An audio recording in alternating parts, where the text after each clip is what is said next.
কিভাবে স্ন্যাপচ্যাটে নতুন একটি আইডি খুলবেন বা নতুন একটি অ্যাকাউন্ট তৈরি করবেন। স্ন্যাপচ্যাটে নতুন একটি অ্যাকাউন্ট খোলার জন্য প্রথমেই আপনারা স্ন্যাপচ্যাট অ্যাপ্লিকেশনটি মোবাইল ফোনের প্লে স্টোর থেকে ইনস্টল করার পরে স্ন্যাপচ্যাট অ্যাপ্লিকেশনটি ওপেন করবেন। জাস্ট স্ন্যাপচ্যাট অ্যাপ্লিকেশনটি ওপেন করার পরে এখানে দেখতে পাচ্ছেন সাইন আপ নামে একটি অপশন রয়েছে, আপনারা সাইন আপ অপশানে ক্লিক করে দিবেন এবং তারপরে কন্টিনিউ অপশানে ক্লিক করার পরে এখান থেকে পারমিশনগুলো অ্যালাউ করে দিবেন।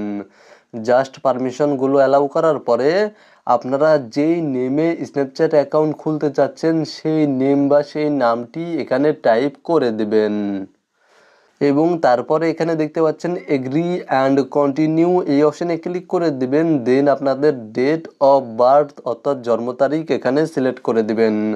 জাস্ট এখান থেকে আপনারা আপনাদের জন্ম তারিখ সিলেক্ট করে দিবেন। দেন এখানে দেখতে পাচ্ছেন কন্টিনিউ অপশানে ক্লিক করবেন এবং এখানে দেখতে পাচ্ছেন ডিফল্টভাবে একটি ইউজার নেম শো করছে। আপনারা চাইলে এই ইউজার নেমটি ব্যবহার করতে পারবেন অথবা চেঞ্জ মাই ইউজার নেমে ক্লিক করে ইউজার নেম পরিবর্তন করে নিতে পারবেন এবং তারপরে কন্টিনিউ অপশানে ক্লিক করার পরে আপনারা আপনাদের স্ন্যাপচ্যাট অ্যাকাউন্টে যেই পাসওয়ার্ড সেট করতে চাচ্ছেন সেই পাসওয়ার্ড টাইপ করে দিবেন। অবশ্যই আপনারা 6 ডিজিটের বা 8 ডিজিটের স্ট্রং পাসওয়ার্ড টাইপ করবেন। এখানে দেখতে পাচ্ছেন লেখা রয়েছে 8 ক্যারেক্টার্স, অর্থাৎ আপনাদেরকে 8 সংখ্যার স্ট্রং পাসওয়ার্ড ব্যবহার করতে হবে এবং তারপরে এখান থেকে কন্টিনিউ অপশানে ক্লিক করার পরে কিছুক্ষণ অপেক্ষা করবেন। দেন সেমভাবে পুনরায় আবার পারমিশন অ্যালাউ করে দিবেন। দেন আপনারা যদি আপনাদের ইমেল অ্যাড্রেসের মাধ্যমে স্ন্যাপচ্যাট অ্যাকাউন্ট খুলতে চান, স্ন্যাপচ্যাট অ্যাকাউন্ট তৈরি করতে চান, তাহলে এখানে ইমেল অ্যাড্রেস টাইপ করার পরে কন্টিনিউ অপশানে ক্লিক করে দিবেন অথবা ইউজ ফোন নাম্বার ইনস্টেড এই অপশানে ক্লিক করার পরে আপনারা আপনাদের ফোন নাম্বারটি টাইপ করে দিবেন। আপনারা যেই ফোন নাম্বারের মাধ্যমে স্ন্যাপচ্যাট অ্যাকাউন্ট খুলতে চাচ্ছেন সেই ফোন নাম্বারটি টাইপ করে দিবেন এবং অবশ্যই এখানে আপনারা আপনাদের কান্ট্রিটি সিলেক্ট করে রাখবেন। ফোন নাম্বার টাইপ করার পরে কন্টিনিউ অপশানে ক্লিক করে দিবেন এবং সেমভাবে কিছুক্ষণ অপেক্ষা করার পরে আপনারা আপনাদের ফোন নাম্বারে বা ইমেল অ্যাড্রেসে ভেরিফিকেশন কোড পেয়ে যাবেন।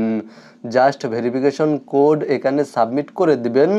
আর যদি সিম কার্ড বা ফোন নাম্বারটি আপনাদের মোবাইল ফোনে থাকে তাহলে ভেরিফিকেশন কোড অটোমেটিক সাবমিট হয়ে যেতে পারে। ভেরিফিকেশন কোড সাবমিট করার পরে আপনাদের সামনে এই ধরনের একটি ইন্টারফেস শো করবে এবং আপনাদের কন্ট্যাক্ট লিস্টে যাদের স্ন্যাপচ্যাট অ্যাকাউন্ট রয়েছে তাদের স্ন্যাপচ্যাট অ্যাকাউন্টগুলো এখানে শো করবে। আপনারা চাইলে এখান থেকে অ্যাকাউন্টগুলো সিলেক্ট করার পরে নিচে দেখতে পাচ্ছেন অ্যাড এই অপশানে ক্লিক করার পরে অ্যাড ফ্রেন্ডস এই অপশানে ক্লিক করার পরে এই অ্যাকাউন্টগুলোতে রিকোয়েস্ট চলে যাবে, ফ্রেন্ড রিকোয়েস্ট চলে যাবে।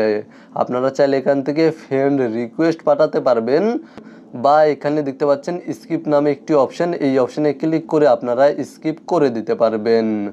দেন আপনারা চাইলে এখান থেকে বিটমোজি অ্যাড করতে পারেন অথবা স্কিপ অপশানে ক্লিক করার পরে জাস্ট এখান থেকে পারমিশনগুলো অ্যালাউ করে দিবেন। তাহলে নতুন একটি স্ন্যাপচ্যাট অ্যাকাউন্ট তৈরি হয়ে যাবে এবং ওপরে দেখতে পাচ্ছেন প্রোফাইল আইকন, এখানে ক্লিক করে আপনারা আপনাদের স্ন্যাপচ্যাট প্রোফাইল কাস্টমাইজ করতে পারবেন। কিভাবে স্ন্যাপচ্যাট অ্যাকাউন্টের প্রোফাইল কাস্টমাইজ করতে হয় তা নিয়ে ভিডিও চাইলে অবশ্যই কমেন্টে জানাবেন। ভিডিওটি দেখে উপকৃত হয়ে থাকলে সাথেই থাকবেন।